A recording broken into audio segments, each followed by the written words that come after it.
My name is Josh Peacock. I like jiu-jitsu, but I'm not a jiu-jitsu black belt. I'm not even a jiu-jitsu purple belt. I'm an exceptionally crappy jiu-jitsu blue belt. I do it mostly for exercise. But I am interested. I do like it a lot. I'm actually a Taekwondo black belt, so I snuck in here to teach you guys about ecological dynamics. That's my claim to fame, is understanding this theory of motor behavior and of learning and motor skill development. So I run a podcast called the Combat Learning Podcast. I've run it for, I think, within the month, Scott Seavright and I started our podcast at almost the same time. We were on some weird wavelength that was emanating throughout the universe at that time during COVID. So we both started within April, I think, and it's been 4 years now. So I started in March. Oh, you started in March? How long until you guys got Did I say March? I got you, yeah. How long after you started until you guys found each other? Oh, dude, probably 6 months to a year, I think, yeah. It was a little while. I forgot how, it was a storm. Who made the first move? This dude. He was courting me, dude. I don't even, yeah, for sure. So, when I first started, I did a lot, really just interviewing a lot of different people, but subject matter experts. As I've come to understand the system, I've tried to do my best to distill things in ways that are more easily understandable to martial artists, more so into martial artist terms, because as martial artists, not just in jiu-jitsu, but across really any martial arts, we have a sort of specialized language that we become socialized into, and we default to that language because once we get into that subculture, it becomes a part of our identity. And so it's much, once we become familiar with that sort of nomenclature, it is easy to default to that nomenclature. And so a lot of I hear a lot about the way Greg talks, the way he describes things. I've got a bit of it myself. I do have a pretentious vocabulary, so I mean, a lot of it's my fault. My mom told me that the best thing I can do for persuasion and commanding people's attention was to pay attention to my SAT words when I was in high school, and that was not true. I mean, a certain number of people are dazzled by big words, but a lot of people are put off by it. So one of the models that I put together to help people, because I hear this all the time, our mutual friend, Preet Mikkelsen, I haven't talked to him yet, but I listened to his stuff. Just about everyone who coaches that gets into ecological dynamics and the constraints-led approach, they go through a bit of a crisis of identity. What do I do as a coach? Am I even a coach anymore?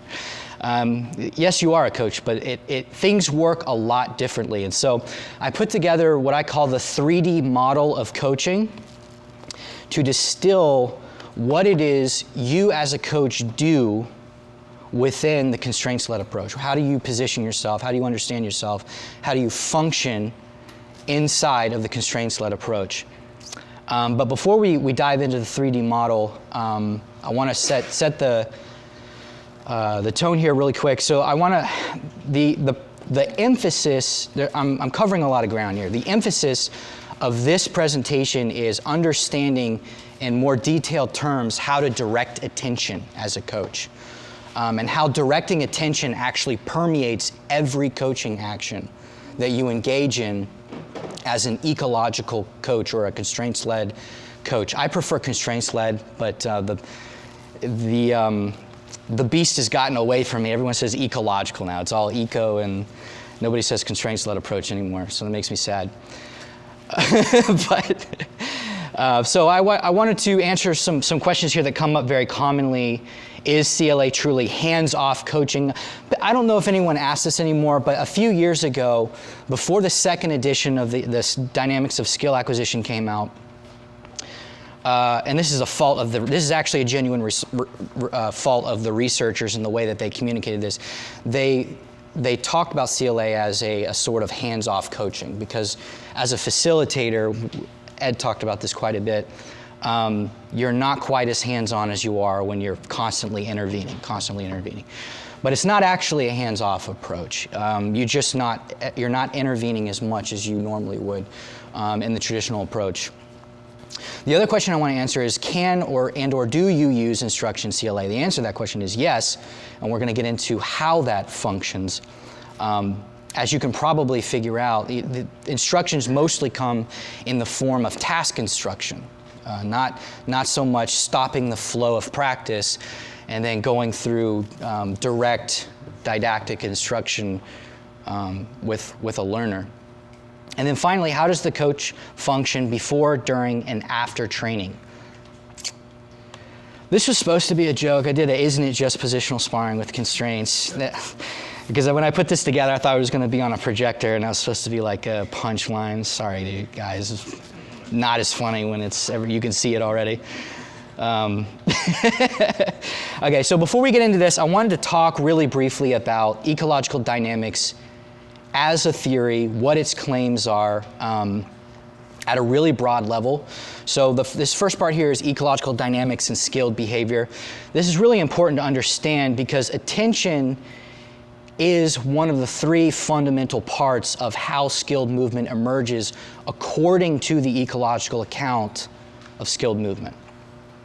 So everything begins with, and you've heard Greg talk about this a lot, education of intention. He says focus of intention, education, focus of intention are the same thing. Education intention, understanding what I must do. Once you understand what you must do, you have to find the right information to pair your action to, which is education of attention. We have limited attentional resources, so helping learners sort through the signal, the noise rather, to find the signal is an extremely important part of what you do as a coach, which is why Ed and many others who talk about the constraints-led approach will position the coach as a guide, not just as a facilitator, but also as a guide. Not a guide who tells you exactly where to put your hand when you're scaling the mountain or something like that, but who helps to direct your attention. Finally, the last part of, we're not going to talk much about this in the presentation, but the last part of that account of skilled movement is calibration. That's where you experiment and you fine-tune the way that you exert your own energy as you find information and pair it with action. Ed mentioned specifying information. That's the same thing. If you find the right information that you can pair your action to, that is how you become skilled. An example of that, grappling's so dynamic that it's hard to key in on one specific thing. But if you've ever blown through an area where there's a stop paint on the concrete, but not a sign, often that's because you expect there to be a big red sign for the stop. And I think some of Rob's research showed that you coordinate pressing the brake the brake pad, with the way that you monitor the stop sign. And so as the stop sign, the visual structure of the stop sign changes on your retina and becomes larger, you eventually calibrate to when you need to put your foot on that brake pad to coordinate. Some of us are better than that than others. Some of us, me, wait till the last second sometimes to put the foot on the brake. But when you're brand new, or when the information that you expect to find is not there, that you don't have that specifying information for braking, and so you might just blow right through a place where it just says stop on the sidewalk if you're not looking for it, because you expect to find a different piece of information to specify to. Okay, so ecological dynamics and attention. So attention is super important, like I mentioned before. I think the APA, I didn't write this down, so I'm going to be recalling it from memory. The APA defines learning as an improvement based on a relatively permanent, be a really important word there, improvement in skill based on practice or training. And that's a fine definition. If IP people default IP, like these sort of what Stuart Armstrong calls a folk pedagogy, if they understood learning in those terms, almost everything they do would probably be better. But ecological dynamics comes in and says, actually, there's not just a outward performance like the way I coordinate myself. There's not just a coordinative improvement. There's actually underlying that an improvement in perception. So we talk about perception action all the time. You've probably heard this many, many times. Perception is so important because of the theory of direct perception, finding the information and then coordinating based on the information that you see. And so with ecological dynamics, learning is the same as with the APA definition, with an important addition, and that is that learning is search. Learning is finding and exploiting key information, specifying information. So a part of that is the information movement coupling. This is like a key part of direct perception and what that means for motor control, how you coordinate your action in the moment. We don't often think a lot about how it is we actually control our movements, because you have such a mind-boggling array of degrees of freedom in how you can coordinate yourselves, and so many different theoretical or rather hypothetical possibilities of how you could address a given movement problem that's presented to you.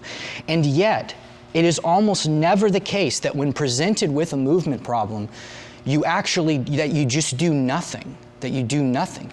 You always do something, even if it's not good. Even if it doesn't work, if it's not functional, you still coordinate it. How is it that you coordinate? That's where the theory of constraints come in. We can't really go too far into that, but there's a lot of things that are constraining your movement that you're not aware of that's happening, that accounts for why you actually decide, so to speak. It's not a discrete decision, but it is a decision nonetheless. To coordinate your body in a certain way. So with information movement coupling, goal-directed movement is controlled by pairing environmental information with the intention that you want to get to. So those are two constraints that are operating upon you to limit the plausible movement solutions that you will try in that moment. So perception and action are fundamentally and functionally intertwined, because people talk a lot. In martial arts speak, we talk reaction. Everything's reactions, but not everything is actually reactions. We don't want to be counter fighters necessarily. There's action. Action creates information. One of my favorite examples of this is Marcelo Garcia has this like prodding style of guard passing, and he's not always chaining movements directly together. He's just going to hit your shoulder to see what you do, right? And so he's creating perturbations in the system, so to speak, to use ecological dynamics terminology. He's creating perturbations in the system to see how the system reacts, and to create information that he can then exploit going forward. There's an interesting experiment that was done by Lee and Lishman in 1975, where they put individuals in a room, and the individuals were not aware that the walls were actually gradually moving in and out. They weren't aware of this, but when the researchers analyzed the way they were moving, they were swaying back and forth based on whether or not the wall was coming in or out. So there was an almost, I would say, automatic. There's some debate about automatic, but we don't have enough time for that. So it's like an automatic response. They weren't even aware the walls were moving, and yet their bodies were adjusting to the visual perception that didn't even register consciously. That is how tightly perception action is coupled. It is coupled so tight that you aren't even consciously aware of how your body is, at the risk of muddying the waters, processing that information. Our view of processing is different. We try not to use that word, but Your body is using that information, it's exploiting that information. So you can, in fact, improve perception. We call this perceptual attunement. Perceptual attunement is what you'll hear a lot when you listen to people like Keith Davids. This is the learning part of perception. This is how your perception gets better, which is usually upstream from an improvement in actual performance. What you see people doing, the coordinated skill effort. So according to ecological dynamics, learning is an improvement in your ability to perceive, which is to detect and exploit information for action in the environment. Do you guys know what I mean when I say exploit information in the environment? Yeah, it's like act upon, right? Okay, I just wanted to make sure. It's kind of a charged word, but yes, so you're taking advantage of it in a way. The process of dialing in the right information sources is known as perceptual attunement. I already mentioned that, but this is why live training problems is so important, and why the natural learning process of making mistakes is so key, because every person is different, and the way you solve the problem is going to be unique to you. And so you have to work through those problems. And as a coach, as a guide, you're trying to help them find the right information without getting in the way. And we're going to talk here in a second about internal versus external focus of attention very quickly before we get into the bulk of things. But the way you talk can, in fact, get in the way, even in the process of delivering task instructions. But it should be pretty apparent now that because of attentional focus is a feature of the perceptual system, directing attention is just really a primary concern with guiding learners as a coach in the constraints-led approach. So internal versus external focus of attention, we touched on this briefly earlier today. If you are looking at your slides, it should be slide 11. There's examples here. I'll read off a couple of them of cues or instructions rather that will induce or are likely to induce internal focus versus external.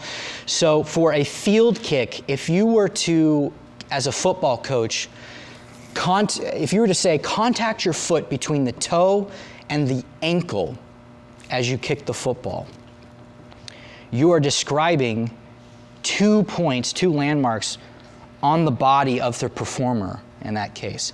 You're being very, very specific. Versus an external focus, an external focus version of that would be simply kick through the bottom of the ball. So there is a place on the ball that is optimal to kick, and we're actually embedding that detail into the instruction, but we're letting them self-organize the best way that they can make that ball lift off the ground and head towards the, I'm such a martial artist, dude. What is it called? The goal post. That's, wow. Dude. Yeah, I don't know anything outside of martial arts. Terrible. Yes, goal post. Yeah. So another example of that would be a bench press. This is very common. I hear a lot of excellent coaches, otherwise excellent coaches. If you were to describe or to instruct somebody on how to do the bench press, unlock the elbows. Let the barbell lower to go to your lower chest. Keep your shoulders pinched together. Press the bar back up with the elbows at roughly a 45-degree angle. There's so much going on. You even have to do geometry to follow those instructions. What does it even mean, a 45-degree angle relative to what? It just creates more question. I used to teach this way too, in terms of how to pivot your foot properly when performing a kick. There is, it's 90 to 180 degrees for a Taekwondo style round kick or anything like that. It's over the top, and then you're supposed to I think I said that to kids. I only did this, I made this mistake one time. Teaching the kids, turn it at a 45-degree angle, and they're like, what? And they often won't ask questions, so they just won't do anything, or they'll just do something random. An external version of that would be lower the bar The bar is external to you. It's an object that you're manipulating. The bar is external to you. Lower the bar as far as it will go. So I'm trying to avoid a landmark. If you added a landmark, I don't think that would be incredibly bad, but I would see what happens with just saying lower the bar as far as it will go, then punch the barbell back into the ceiling. Now I added a little bit of like performance cueing in there with the punch to make it more visceral. There's other ways to do bench pressing for maybe bodybuilding where you wouldn't want that explosive movement, so you wouldn't use that cue, but that's an example of that. For a round kick, this is one of my favorite examples.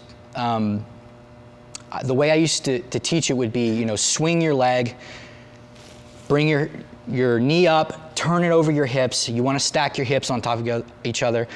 I thought that was a brilliant instruction. Stack your hips on top of each other.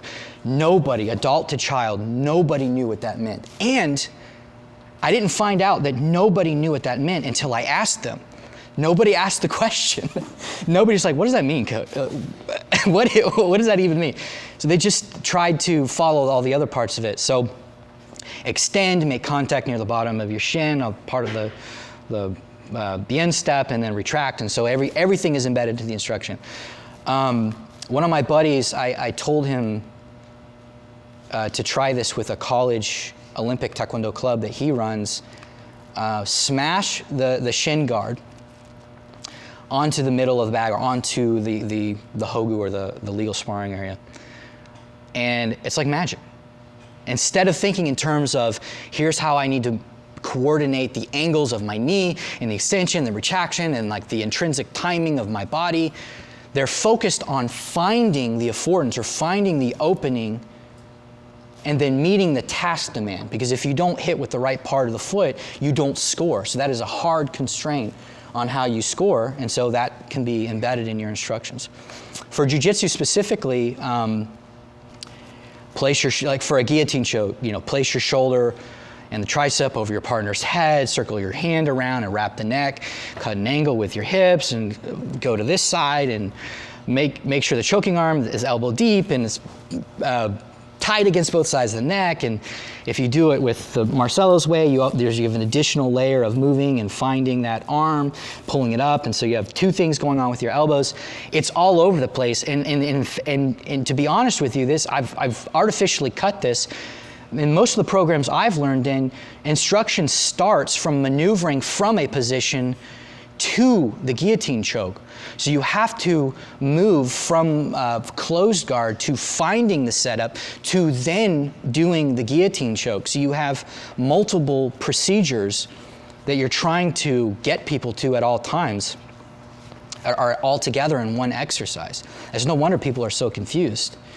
My best stab at making this external, my coach and I were working on this, is clamp both sides of the neck tight and move his chin towards his chest. Now, if that doesn't work very well, I mean, you can reference the arm. As Ed alluded to, analogies are also useful as part of external focus. I think optimally you want to focus outside of yourself, but if you have to reference your own body, converting it into an analogy or some sort of word picture is really useful to not muddy up attentional resources. Okay, so moving on, just a quick summary of what Gabrielle Wolf, she discovered this. She worked with several researchers to expand this literature. This literature is really strong. And an interesting thing about this is that Gabrielle Wolf is IP. She's like a Schmidt schema theory type of person. She's not ecological. So I sometimes hear people push back on the external language idea. It's like, well, that's the ecological. You don't have. That's not. That's your ecological thing. And it's actually as close to bipartisan as you can get, with Gabrielle Wolf in her own writings quoting Rob Gray, because he's done some great research here in this area. I think some of it was for Nissan, for safety and stuff like that. So an internal focus of attention, according to the findings of Wolf's attentional focus literature, it frustrates motor control. So that's your ability in the moment to coordinate your movements in an effective way. So this produces an immediately inferior performance. relative to an external focus of attention. This is where you have to be really disciplined with your thinking. Most people have never used, at least not consistently, never used an external focus of attention, and they have never compared it with an internal focus of attention. Most people, I was this way too when I taught Taekwondo. I was egregiously internal, just egregiously internal. Details for days. They have never compared the two, and so people will clap back at you when you talk about an external focus of attention. Well, it works. I've always taught this way. It works really well. It works really well compared to what? What isn't? How do you compare it to something which is categorical, or you need to compare it to something which is categorically different? You're still going to find a spectrum of differences between different kinds of internal focuses of attention, but external focus of attention usually beats it out every time, according to what we've seen in the literature. So it's also generally disadvantageous for motor learning. So it doesn't just frustrate control, it frustrates acquisition and retention. So it ripples throughout the learning process. Can we take a guess, according to ecological dynamics, why that might be the case? Why would it be the case that inducing an internal focus of attention might frustrate learning? Interacting with the environment, or interacting with your own thoughts. Yeah. So you're not finding specifying information. You're not focused on the information you need to perceive and exploit. You're focusing on what's going on inside here. So along those lines, there's also poorer transfer from practice to practice. I think Stuart Armstrong calls it the learning performance paradox. This is another one that really trips up instructors. So, and I did this, we've all done this. I would measure the success of my instruction based on how well I saw immediate performance improvement to the person I was delivering instruction to. And most people can get a sufficient improvement in performance using even an internal focus of attention. You can get that, but it disappears. It's transient. It doesn't stick. And it certainly doesn't help you control yourself better when you find yourself dealing with that same problem again. So, yes, sir. Does any of the frustration that arises from a more internally focused attention, is any of that related to the inaccurate stories of what we tell ourselves happened during interaction or during a specific scenario, because of how we normally view looking at what happened? For instance, if you compete, I think somebody mentioned it yesterday when we were just hanging out talking to the wall, looking at, they did it was a drop Sayanagi, and they thought it was beautiful, amazing technique, and they looked back at it, and it was horrible. It was garbage, yeah. Stumbled and fell.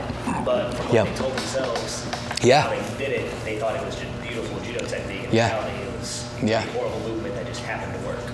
Right. Is any of the frustration that results in internal focus due to the fact that the information that we're trying to tell ourselves is also inaccurate just by itself? Yeah, I think they're very related, because what you feel internally is important information, but not in a vacuum. Yes. And it is certainly, when you talk about judging a technique based on an aesthetic, like all the angulature and the art part of it, you can't see all that. So you're guessing based on the way you feel internally on that. And that's probably associated based on feedback you got from an instructor. If you did a technique really well in drilling, you have a sense of what that felt like internally, especially because drilling usually induces an internal focus of attention. And you got feedback, that was beautiful, that was a beautiful throw. If it feels anything like that collection of impressions while you're rolling, you might think that you had reproduced that same aesthetically pleasing sharp technique in the middle of a roll until you watch it on video and you realize it wasn't anything like it. So you're saying a coach reinforcing, or in a positive manner, the aesthetic during, especially an unrealistic drilling scenario, whenever somebody hits the same move, even if it's entirely different, they're more likely to perceive it as aesthetically pleasant? Yeah, because you can't see yourself. Okay. Yeah, so that's the feedback you're getting. That is horrible. That is horrible, yeah. So let's contrast with the external focus of attention. Of course, this is not a revelation. We've been talking about it the whole time. It immediately improves motor control. Immediately. When compared with an internal focus of attention. It improves future motor control. Wolf wrote in her book, with one of her studies, I think it was a golfing task. So somebody that was in the external focus group, they were given external instructions. They showed better motor control, better performance for that task. And then they returned to the same task and were not re-instructed or re-cued on external language. They were just asked to repeat the task. And the improvement in motor control persisted. It showed up again without being re-cued. So I take that as a sort of implicit support of direct perception and finding the right information for control. When you find the right information control, you're going to self-organize towards that much, much better. And of course, it boosts motor learning, which is a relatively permanent improvement measured by transfer tests. Motor learning does not take place until you have a leap, not a leap rather, but a change in functional skilled behavior that becomes stable. If it disappears, if it's highly unstable, then learning hasn't really taken place yet. You're in the learning process. Learning is currently taking place, but learning in the relatively permanent sense is not quite taking place. Okay, so yes, sir. So in regard to like motor learning. Yes, sir. Maybe my perception's wrong, but motor learning is like kind of your reaction, if kind of in an if-then sense. So motor learning doesn't really occur until you kind of have a specific then to a specific am. So like jiu-jitsu wise, for example, if somebody, if you're in something that resembles half guard, you start reaching under their loose leg, they know that they're likely to get swept. So your reaction, you have learned that you need to get your chest down and you're probably going to get swept over the top. Would that be an example of like something that you have learned that can now go in the bank, so to speak, like reaction-wise? Let me untangle that a little bit. Okay, so it's not a specific reaction to a specific stimulus. It is a change in function. Have you become better at solving this problem or navigating this position? And so sometimes a position is so niche that there is only one or two specific behaviors, but often it's not the case. Right? There's so many different ways to pass the guard, so many different ways to play the guard. And so it's an improvement in function in managing those problems, those specific problems, but not necessarily with specific solutions. And so there's stability there. It's also relative. So you might be rolling a lot, as a white belt, you might be rolling with a lot of white belts, and you find yourself improving relative to other white belts and maybe even some blue belts, but then you just get totally shut down by an upper belt, right? That doesn't mean that no learning has taken place. That just means that a chess player with an ELO of 800 tried to challenge, Carlsen Magnus or whoever the champion is right now. The comparison between the huge skill disparity is just it's crazy. So yeah, it's tricky to untangle, but it needs to be persistent. It's not necessarily specific, but there is a change in your ability, your functional ability to navigate and manage that problem. You might actually improve at addressing the problem and still not succeed, right? Along the same lines of going against someone who has a much greater amount of skill. You can still improve and still not succeed. So there's still learning taking place there. Any more questions? Okay. All right, 3D model of coaching. Finally, the actual thing. So the 3D model, I call it the 3D model because there are 3 phases that a coach runs through that are his key functions or her key functions as a coach. The first is to design practice. The second is to direct attention. And the third is to dissect performance. Those are the 3 Ds. Of course, it's an ecological thing, so it has to be nonlinear. So the phases, I present them in the design, direct, and dissect order. That seemed the most logical to me. But the reality is you're going through these phases in some way, shape, or form at all time scales of coaching. What I mean by that is preparing for practice, which is a before practice time scale, during practice, and like immediately after practice, right? So I have organized these not in the order of the Ds as I present them, but in fact in the order of these time scales. So we'll start with the before practice time scale. I put some, did someone raise their hand? The peripheral vision is going out of control. So an example of dissection activities that happen before practice timescale is really asking yourself the question, how have students been performing? What's going on? What's problematic? What's working? What's not? How can I support and diversify strong skills? It's basically just engaging in a process of reflection to fuel your design activities, right? And everyone is familiar with the design activities in the before practice timescale because it's what we talk about most when we talk about CLA. So what games are we going to sequence together for this session? What is the purpose of the sequence of these games and all the different games that we've collected together? And then how are we designing each individual game? What constraints are we manipulating? Those sorts of things. But what we sometimes don't think about is how we're actually engaging in directive activities and directing attention by preparing how it is we're going to deliver or present it to the students. So you should actually be thinking about how it is you're going to deliver those task instructions when you're designing the games, because where you want their attention to be focused is actually going to be, whether explicitly or implicitly, constrained or directed in a way by the constraints manipulations themselves.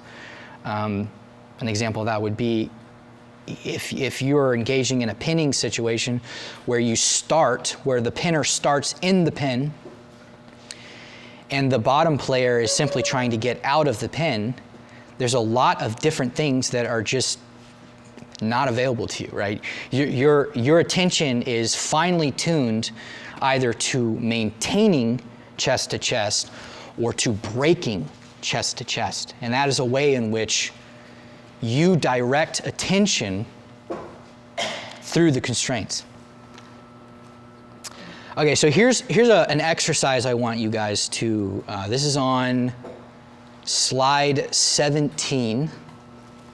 There's a little doc here. See if I can pull it up. There we go. And I can read these as well. This is not a quiz. You're not being graded. This is simply a challenge to get you thinking in terms of translating what internal instructions tend to be a very natural inclination for instructors. Translating what you would naturally say to deliver a task instruction into external language.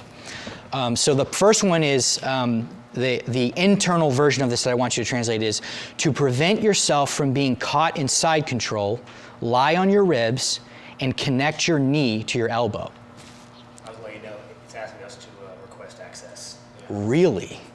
That is crazy. I could swear. Yeah, I'll describe it. Okay, let me repeat it. Yeah, that's going to take too long to fix. To prevent yourself from being caught in side control, lie on your ribs and connect your knee to your elbow. How could we translate that more externally? By the way, there's multiple ways you could potentially do this, so it's not a big deal. What are you trying to prevent? What did you say at the beginning? So the task instructions, I want you to translate them into external instructions. So the internal version of this that I'd like you to translate is to prevent yourself from being caught in side control. Lie on your ribs and connect your knee to your elbow. So building that, often they'll talk about building that structure. How could we translate that into a more external instruction? So like pinch a penny between your elbow and your knee, or give them some type of like fake object. Yeah. It's less internal, but you're still focused on what you're doing and not how you're moving your partner. Yeah. Be able to bear your partner's weight with your, I guess, shin is forearm. Mm-hmm. I don't say necessarily this, but I tell them to create obstacles between them and the other person. So in this case, if that's what you're looking for is the connection, I would say that with don't let them get between your knee and elbow. Don't let the other person get between your knee and your elbow. Okay, cool. Don't let them get between your knee and elbow. We're still referencing the knee and the elbow, but now the other person is in play. Like, don't let them do this. So there is room there now for self-organization. I think we can get more external. Yes, ma'am. Have the hips pointing the same way? Well, so your own hips relative to your partner? Partner's hips. Partner's hips. So you're talking about manipulating your partner's hips. To get them on their side, you can say, point your butt at the wall behind you or something like that. Yeah, Like, right. We're still internal at that point, yeah. Block the person. Yeah, you could. You could. Block them, See what happens. block them from getting chest to chest. Or Yeah. See what happens. Yeah. You could add a model to it, like you actually show yourself doing this, but the actual instruction is keep them away. So you provide an example of you using both parts of the frame, your leg and your forearm. Yes, sir. So that we're still doing chest to chest, and we don't go to the back, because if you just say, don't let them get chest to chest, you could turtle or whatever, right? Mm-hmm. And so I would constrain the game to your chest must be, at least facing up or some sort of direction, and do not let them come. And sometimes it'll be this, sometimes Yeah. it'll be the leg, sometimes it'll be this and that. Yeah. Yeah. Or you could even say, you must use both limbs to block them from coming in. Yeah, you could. Yeah. Or just one limb or two limbs. There's a little bit of. Mm-hmm. Yeah, I think it's okay to sometimes reference the limb if you have to, as long as the main thrust of the instruction is actually how it is that you are moving or manipulating your partner. Did I see a hand? Yeah. Yes, sir. I guess with the way that the question is framed, you're specifying the kind of body movement that you want for them, as opposed to the goal of like preventing passing or getting into the inside space. So like if what you want is for them to get on their side and create this specific kind of frame, I guess, is that a counter to trying to get them to achieve a specific goal in terms of their relative body positions? Does that make sense? Or? I think so. Are you worried that other ways of, like, for example, finding a way to frame the person and stand up, are you worried that's not going to happen, or are you worried that a specific thing's not going to emerge? Just in the framing of this specific exercise and finding a way to translate this from. Oh yeah, yeah. So basically, you're just trying to stop someone from pinning you. That's what I'm getting at. So how would you instruct somebody to stop that from happening? They haven't made a strong connection yet in this case. I probably should have clarified that, but obviously the knee to elbow connection is one that everybody talks about. Like, everybody talks about knee to elbow connection, and it's useful in a lot of different. Can you get it to emerge without saying knee to elbow? Oh, yeah, easy, yeah. Block maybe a specific area on that person's body. Block the leading edge of the person coming at you. Yeah. Maybe it emerges. Yeah, I think so. And you might have things that are better. Like, if you can actually, you're probably stronger in this position than you are in this position. So if you can catch something even earlier and create more space between you and your partner, first of all, you're more likely to slide your knee in to keep that distance away. So that affordance is more inviting potentially, especially if you don't have very flexible hips. And you might have other things that emerge, like just weird stuff like just standing up. Like just not even trying to play the game of keeping away and shrimping. Yes, sir? I'm just like thinking about, because like the more I tried, the longer my cues were, the more internal they started to get. Every Yeah. next sentence, I'd be like, okay, how do I, here's 6 or 7 words. The more words, the more internal it gets. So I was just thinking like structure or like distance. Right. So like the only cues I could come up with were just these like one word intentions rather than, because anytime I tried to explain to it, it was always like, okay, now I'm very quickly getting into like talking about the spectrum of internal. It just keeps getting more and more internal. Yeah. The more details you feel you have to add, the more impossible it is not to get into internal language. Yes, sir? Maybe we get it to emerge by looking at the end of the task, right? So if the end of the task is to completely get back to open guard, then we put our hands and our feet in front of us, basically keep them pointed at their hips. So basically keep your hands and feet pointed at their hips. Yeah, awesome.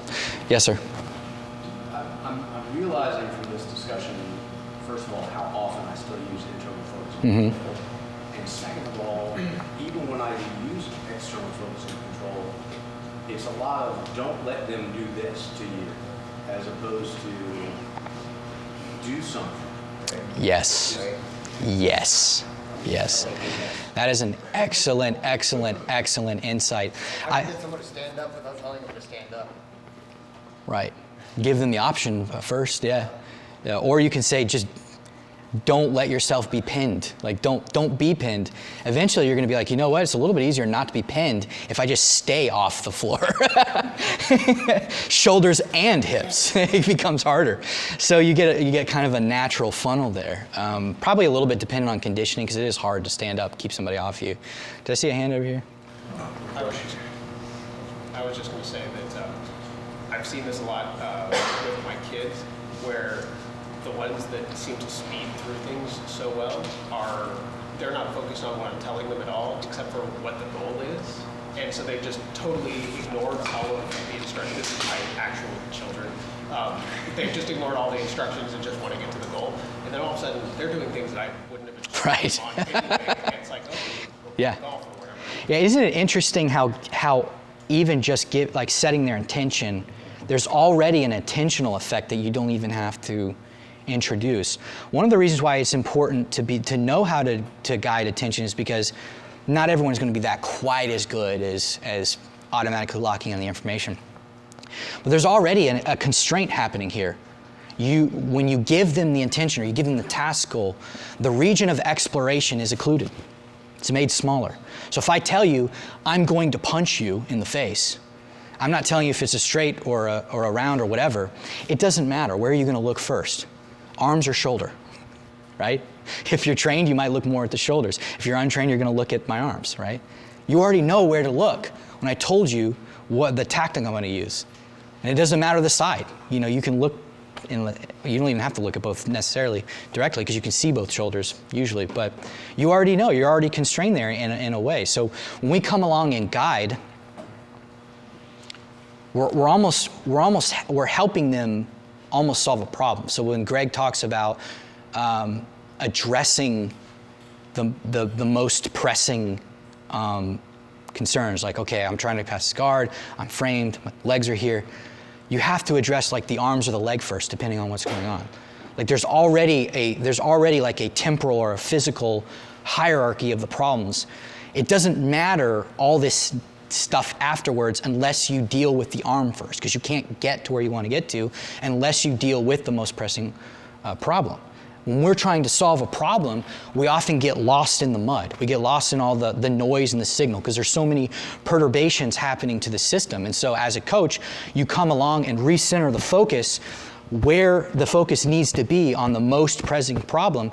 Eventually, you're going to help calibrate their attention to implicitly and automatically, I don't have a better word, but self-organize in a self-organized way to detect and begin to solve those problems on their own. Josh, Yes, sir. I think this is where like metaphors and that can come in really handy. Like to your example, I would maybe say something like, give them an example that you're creating some kind of, there's a gate that they're trying to go through, keep that gate closed. Yeah, analogy, keep the gate closed, yeah. These are stories that people can kind of Right. internalize over time. Yeah, word picture. Yeah. So if you were doing and there might be a great reason to do something where you're specifically dealing with staying on the ground and not getting up, and you want to create that structure. There's definitely specific cases for that in which keep the gate closed, right? Guys, this is a gate. Keep the gate closed.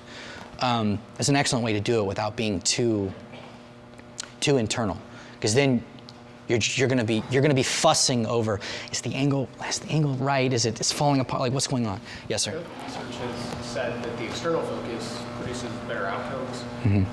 It seems like analogies are somewhere in the middle between internal focus and external. So, like using the gate being closed, it's probably not as great. If you can find the external focus, go to the external focus. If you can't, then probably go somewhere in between, and you'll get.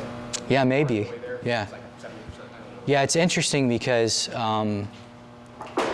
modeling is really useful, but the thing about modeling, like giving an example, a demonstration,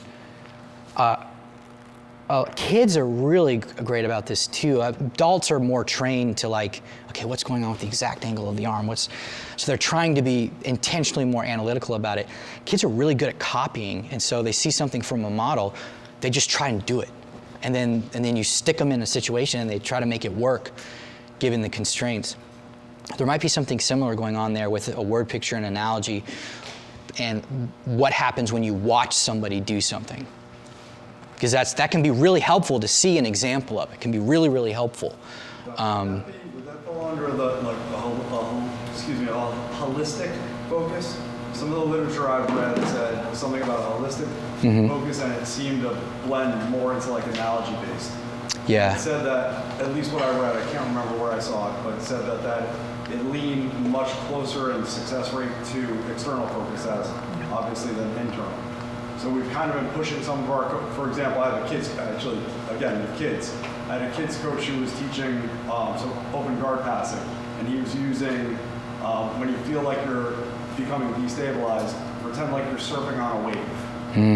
And all of a sudden, everybody adjusted their body and their center of gravity changed. And although it may not have been a perfect movement solution for passing the dart, right, or at least catching the balance. Yes. So I don't know whether, I'm asking you whether or not there's any validations, that is kind of a correct process that we could look to.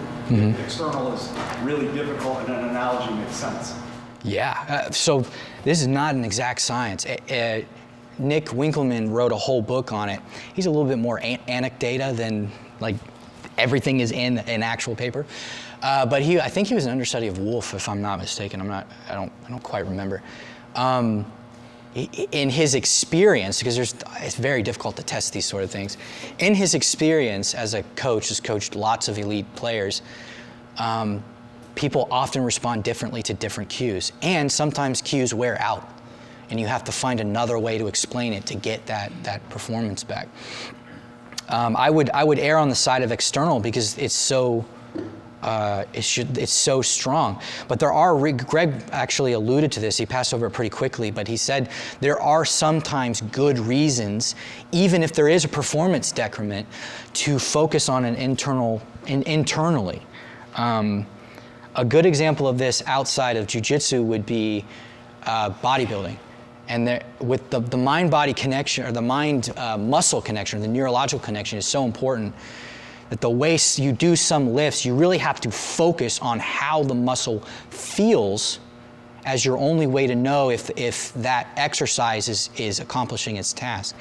And so if you do it explosively, if you do that same movement explosively, it might not stimulate the muscle for the growth you want. It might be more for training your neurological system to be, plyometric or explosive, rather than to elicit hypertrophy.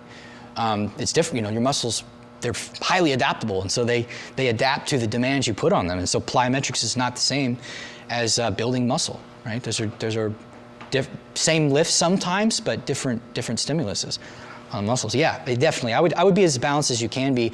Err on the side of external. If external's not working, just work your way down. Analogy, wow, okay, well maybe I do need to reference this body part because it's just the analogy's not working, the external focus is not working very well.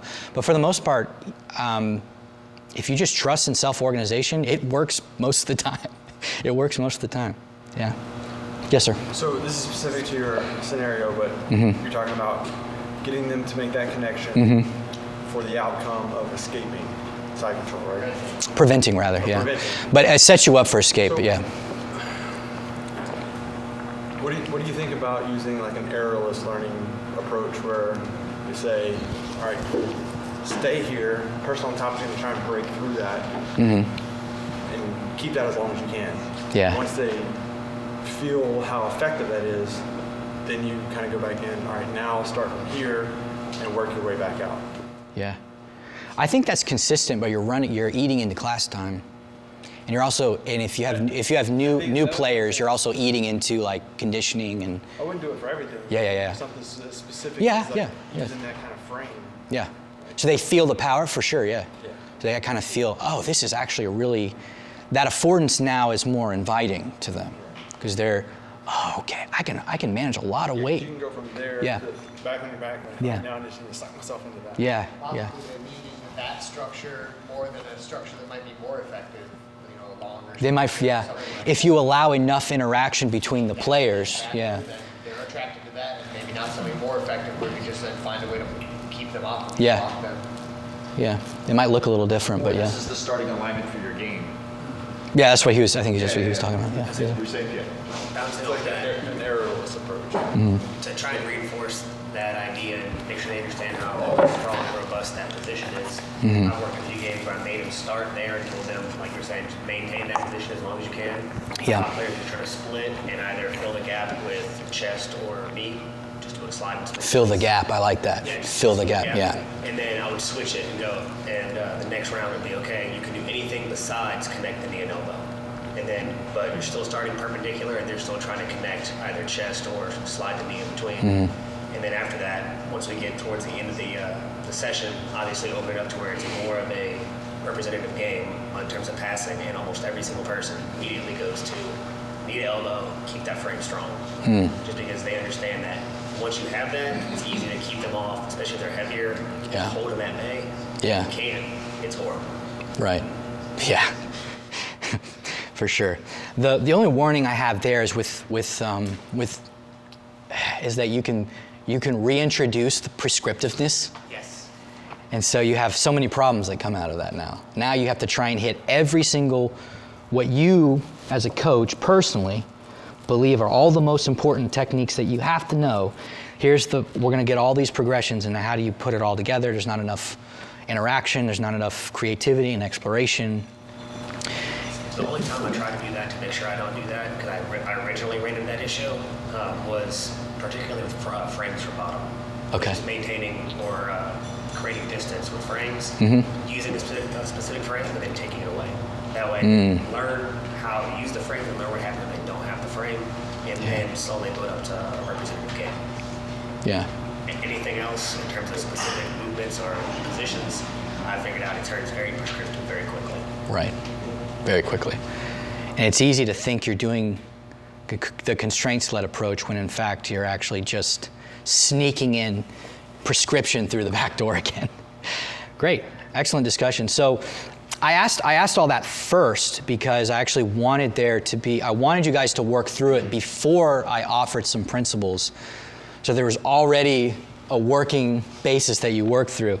So for helping you put together really good external task constructions, I would identify the effect. What is the end state of the task goal? That was mentioned before already. I would try to, if you can, analogies are fine, but describe mechanically and externally what it is you want the player to do. Focus on what players must do with or to their opponents to achieve a success condition rather than what players must do with their own bodies, right? Greg is probably the best I've ever seen at this. Everything he describes, sometimes you have to play back what he said and listen to it again because it's so precise, but it's also so foreign to how we speak as martial artists that the way he constructs it is you have to pay attention. I would, if possible, this is not for everything, zero in on the most important body part being manipulated to achieve that effect. So if the game is scaled up, there's a lot of variability. You can't really do this because you're managing a lot of problems at the same time. But if you're scaling a game down, especially for beginners, I had this discussion with my coach because he wanted to the effect of the instructions getting internal and just growing and growing and growing because you're trying to front load all this information. He was trying to help us with single leg takedowns, and the game was already starting with us with one of the control positions leading to a single leg takedown. And I was trying to explain how he could make that external. So what I came up with is, since you already have the lever that manipulates the center of gravity at your hips, put the hips on the ground. Put the hips on the ground. You already have the control. Put the hips on the ground. I think the self-organization around that would be excellent. It would also help get away from some of these things, like where you see when you scale a game down, you'll see behaviors that are not well adapted to an actual match, where they'll just dump a person and not follow them, or they'll not mind where they land up, so they could be caught in a triangle or something. If you actually have to put the hips on the ground, you have to be disciplined about the force, and you might have to follow them down. It also leaves options for just really funky defenses like the Ruotolo brothers have, where you actually post. It's not simply putting your hand down and you lose the game, but there's all kinds of things you can do to keep your hips off the ground and find unique ways to escape. So if possible, I would zero in on the most important body part being manipulated, but that's really just for scaled down games. And then it kind of as an ancillary point, establish clear success conditions for both players for sufficiently scaled down. So examples of bad task construction for like soccer, like a field kick, bad instruction would be like, when you kick the ball, make sure the foot is fixated in a hyperextended position. Now I'm totally concerned with what I'm doing with my leg. I'm not looking at the target. I'm not concerned with where I'm hitting the ball. I'm concerned with how I move my leg specifically. A good version of that would be kick the foot way out like a ballerina. See how the analogy kind of works in there? That's a really useful tool. So with lying on your ribs and connecting your knee to your elbow, I would say use your arms and legs to stay in front of your opponent's hips and shoulders and push him away. And you might even be able to have a clever way to even remove referencing the arms and the legs. But the main thing of that is keep the operant part of that is keep the opponent's hips and shoulders away. Push them away.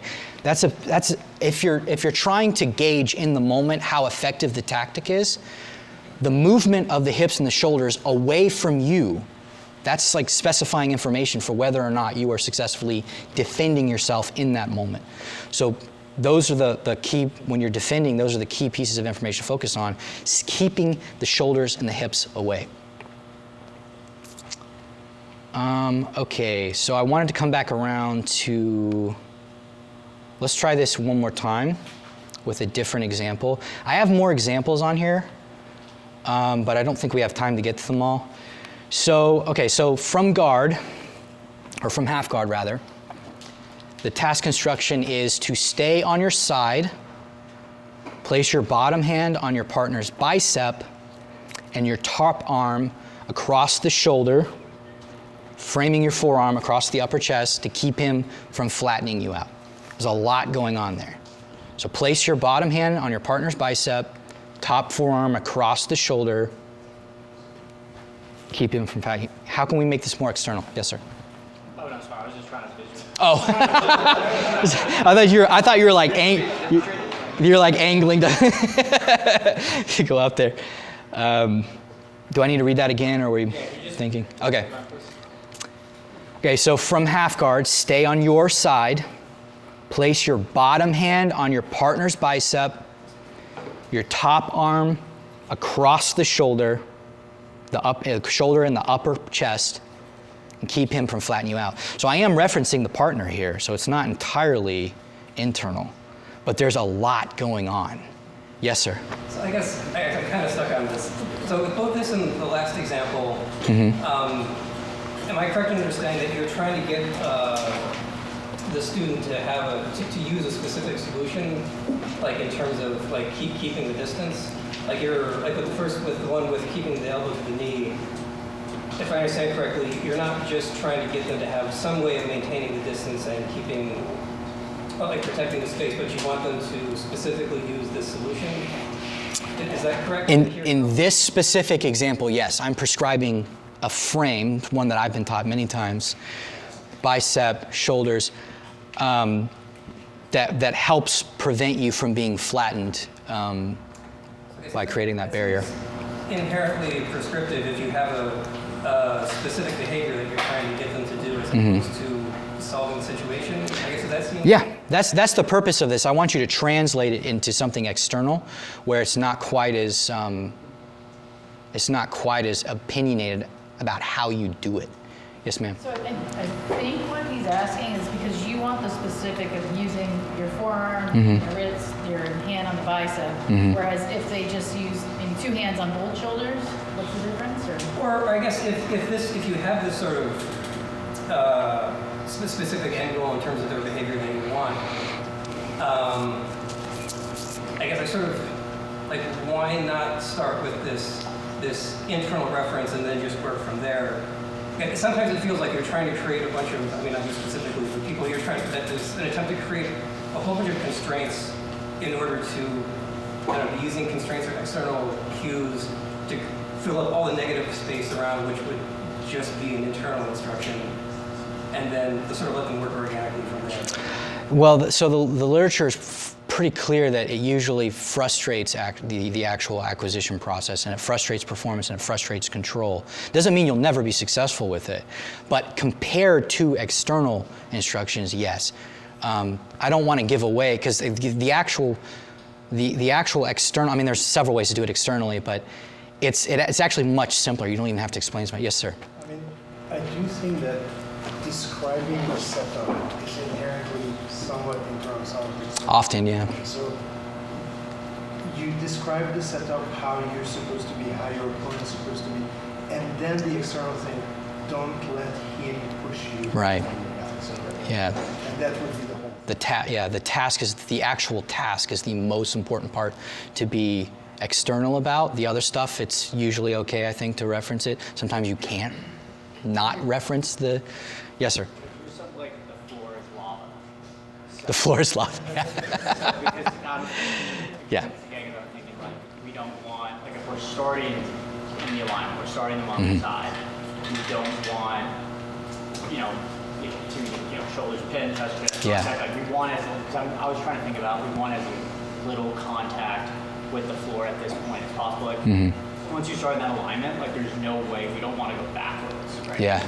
So then I was thinking like, well, what if it was some scenario where we're wearing like a white suit and like there's like the more paint we get on our suit, the worse that is. Right. And then I kind of like went again like a step more basic of like, okay, the floor is lava, but like you don't want your entire back to be the less of you that's in contact with that, the better.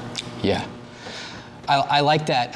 I think I would default to clear task instructions about what it is you're doing with the performer's, the opponent's body. But if they're starting to create frames, but they're having trouble letting themselves be flattened, the floor is lava could be a really great cue to add on that. But I would experiment starting with that. As long as they understand what a winning condition is, I would experiment. Like start with that first and see if it works as good or better than giving more clear instruction about pushing the shoulder away, right? Pushing the shoulder and the hips away. I see a hand. Yes, sir. It seems like the thing you're asking us to get our students to do is very prescriptive in the first place. So you're you're prescribing exactly what you want them to do, and then you say, but I thought the whole idea was not to prescribe and give them the space to learn, and more say just standards, keep them away from you, on the side or something. and that would get you there. Yeah. But you're giving so many details that you're prescribing the exact way of doing something, which seems counterproductive. Yeah, with the one that I've just presented you, yes, there's lots going on. So I would like you to translate it to something that's simpler and external, which you just said, like keep them away from you, which is great. Keep them away from you. If you want to help guide attention, the shoulders and the hips are the key area there. So you want to keep the shoulders away. You want to keep the hips away, right? Yes, ma'am. This is all my question the whole time. Is that it seems like a really stupid question, but I thought in our first example, why are we talking about arms? Why wouldn't you tell the student? And this is a genuine question. Like, is the point of the exercise? How do you talk about creating a specific frame? Because my thought would be tell them to keep their hips and shoulders on. Like that's all you need to tell them. Or is this like a specific scenario where somebody's not having success, or they haven't figured out they know that that's the goal, but they're not doing it, and then you feel the need to bring it in? I guess why wouldn't you just say keep their hips and shoulders moving? Right, that's great. So I don't know what everyone's level of exposure to the ecological dynamics is, and I certainly don't know what everyone's competence is with external focus of attention.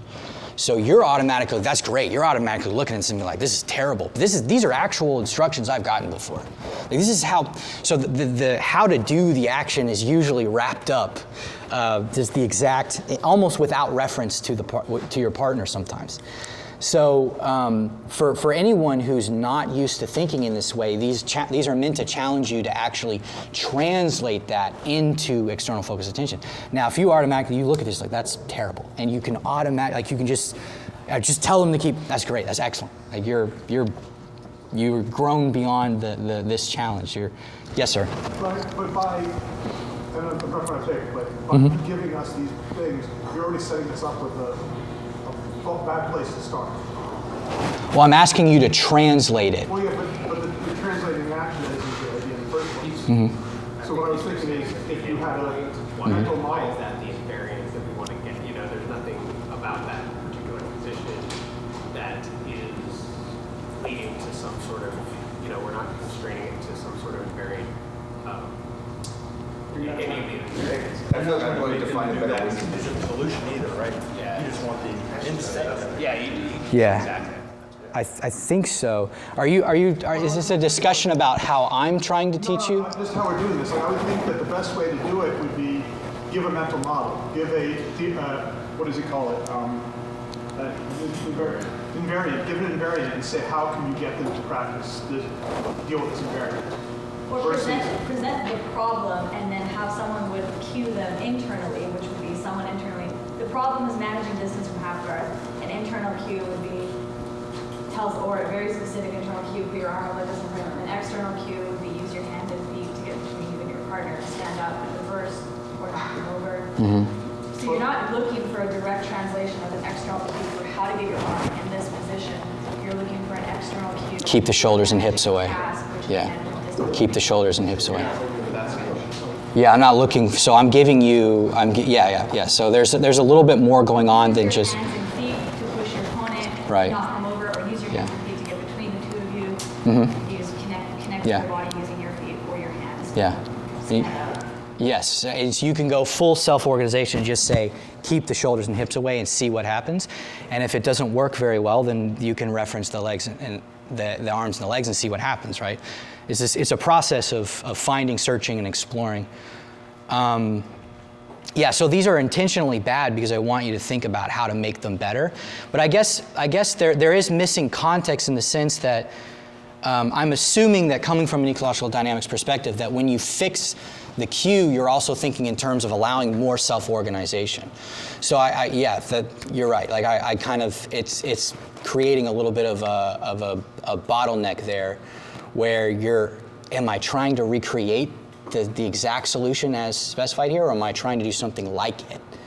I want you to do something like it. Think in terms of more self-organization and not in terms of being as maximally prescriptive as possible. Correct me if I'm wrong, but there's a very large difference between prescribing alignment in the starting position and prescribing a movement solution. Now, Now, obviously, the alignment that we begin in, however we decide to set that up, is going to lead our students into a given area of movement solutions. Meaning, if we start with that cross-shoulder pose and bicep pose and tell them to knock it flat down, there's only so many things they can do if they have to maintain that cross-shoulder pose and that bicep. But by starting them with a specific alignment, you are not prescribing the solution itself. You're just narrowing down the focus so that they can use a specific area. Obviously, the ideal, like you're saying, it's a bad way to frame the beginning right there. You start with this position, but I think a lot of people are confusing you're prescribing a specific solution rather than just prescribing an alignment to begin in. Because we can start any type of alignment, use any language we want to begin with, but however we start, the alignment is going to direct the students into which direction they're going to go. Right. So I'm expecting, so when I present the bad task instructions, I'm expecting you to translate it into the function and then to give something that's more open-ended or more, that provides for more self-organization. So we were talking a little bit before about we don't always want just this movement because maybe just standing up is better. So we want to allow for that. There might be some points, talking with Scott, there might be some reasons that you want this specifically, but not always, right? So the main thing is we want to keep the hips and we want to keep the shoulders away. That's the main function that's going on there. It seemed like you had internal and external cues in your description, so cut out the internal ones, stick with the external ones, block the far shoulder, block the far bicep, in order to not be flattened out by your opponent. Right, Those are both pretty external, and if you leave it at that, it seems Yeah, you said block. That's a great way to put it. I say push it away or keep it away, and there's so many different ways you could do it.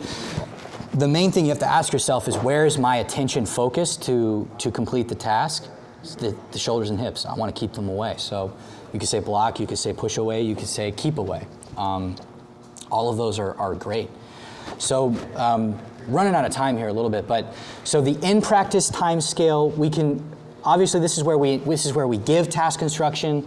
We can scale focus. This is a way that we can add more guidance.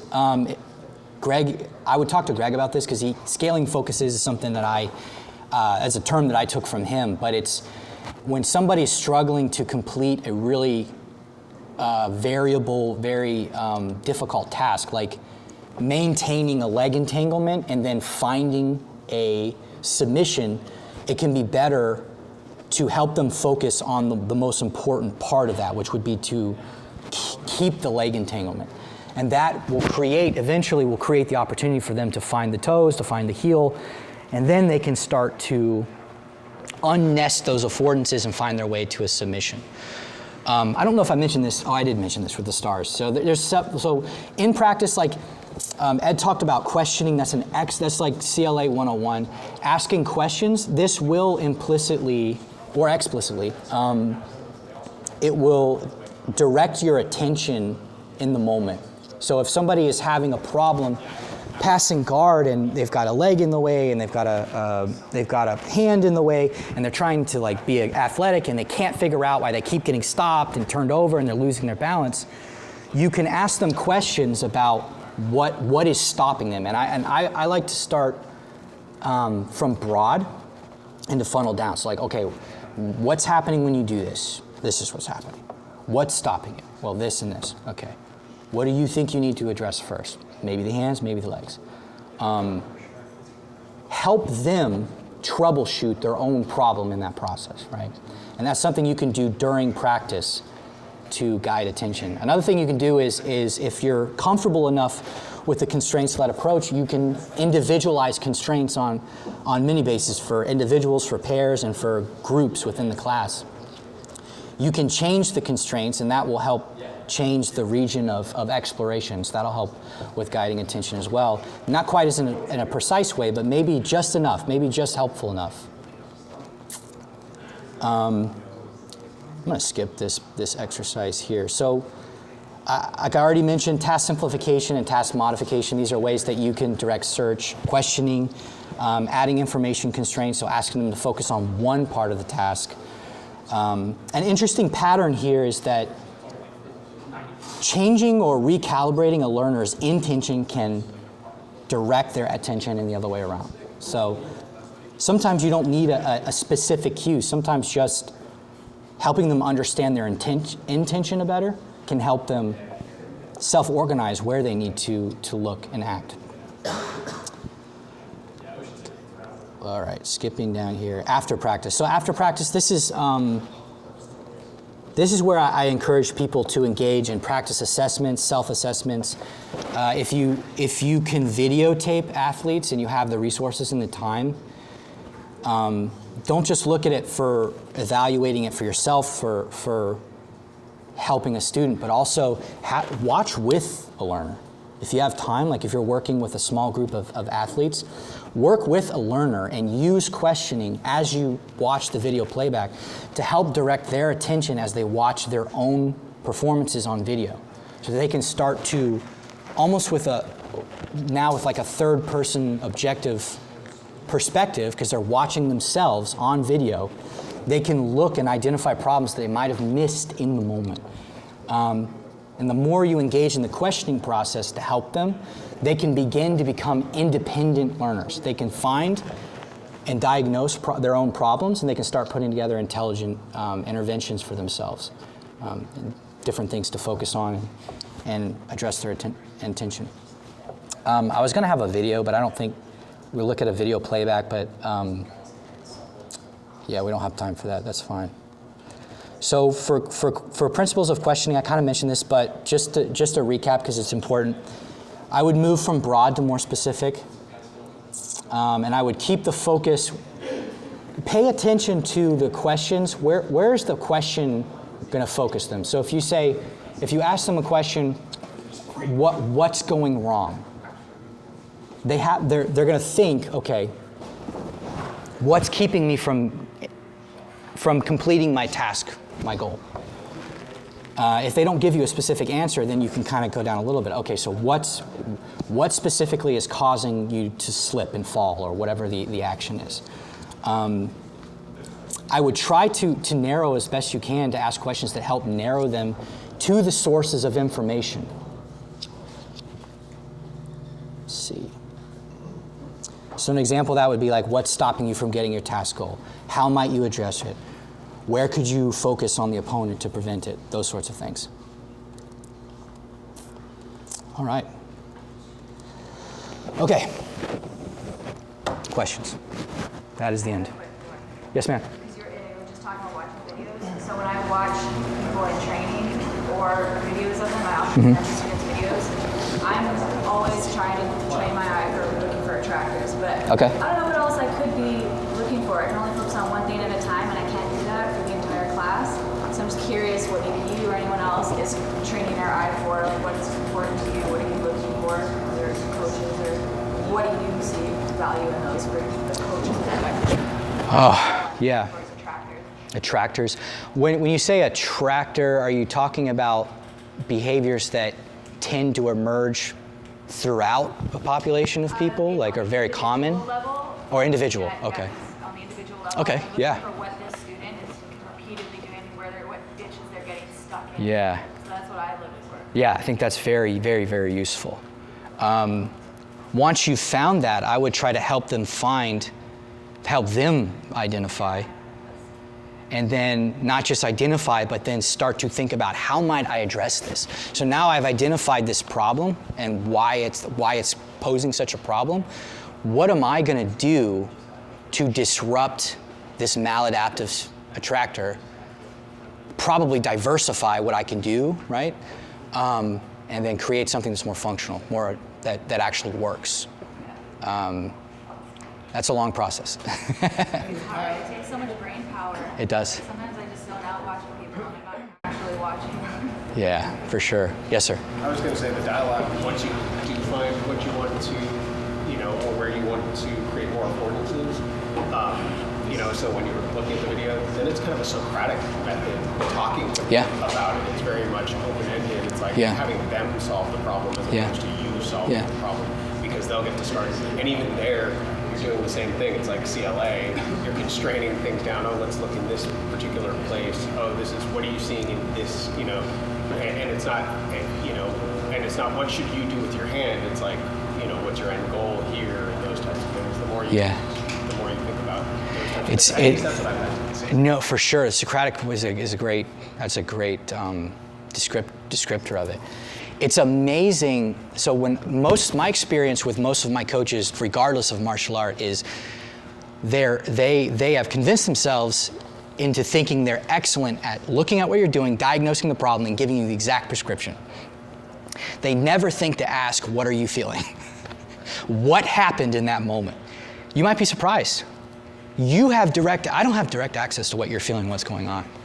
Maybe you have some sort of injury or a weakness or something neurological, and you don't know how to compensate for it. And to me, it looks like you're just letting yourself get swept or letting this thing happen. So I could discover something about you in the process of simply asking you, what's happening here? What do you feel?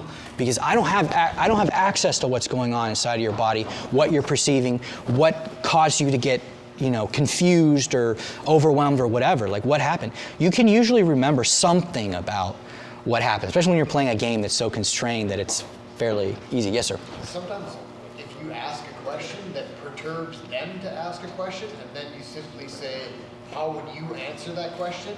That can be some of the shoot it back. Asking you a question that's going to perturb you to look into your own experience, identify the problem, ask about the problem, but then say, well, what do you think? I've had that come up a bunch of times, like just last week too. How would I do this to get out of this position? I'm like, well, what did they do to you to prevent you doing it? They're like, they know exactly what it was, like, so how would you get around that? They figure it out right there. Yes, sir. I don't know if this would just come with more practice, but then do you have any kind of thoughts around questions not being too prescriptive and like asking in earnest, like not leading questions is also what I'm thinking about, like, is there any framework or any kind of like... Do you have an example of a... Just, because I'm just kind of, I don't know, I mean, I was just thinking, like, in practice, like, I might tend towards, I don't know, getting too prescriptive with it, where it's like, were his, maybe getting too specific, but like, were his hands or his or her hands in the inside position? Or like, because I'm watching what's happening. Like, let's say it's a situation where I see what's happening, and I think as a coach, I know the answer. Yeah. The questions are in a way like the prescription. Yeah. Stop signs or anything like you're... Yeah. So if the task itself is not get inside position, asking, did you get inside position, is probably too prescriptive of a question. Because you're just sort of jumping. You're not focusing your attention on what's physically and mechanically causing the problems. You're asking, did you do the tactic that I want you to do, right? So you want them to identify what the problem, what is posing the problem that is preventing them from accomplishing the task. And by asking, did you do the tactic? Their attention is never on what the problem actually was. And like I mentioned before, sometimes you need help. There's a lot going on when you roll, even with a scaled down task, especially if you're new. There's just so much going on. You're not necessarily correctly identifying what the main problem, the thing you need to deal with first that will open you up to deal with the rest of the problems. So helping them focus their attention in that way is going to be immensely helpful, not just in helping them self-organize the problem, help them engage in discovery learning, which we know is a more impactful form of learning, is to discover it yourself, but become independent, right? Become an independent learner. And eventually you're going to raise up coaches that are just so much better than we'll ever be, because they were entirely raised in this self-reflective framework, and they already know exactly the sorts of questions to ask their own students later on. Yeah. Any more questions? I guess that's it, guys. Thank you.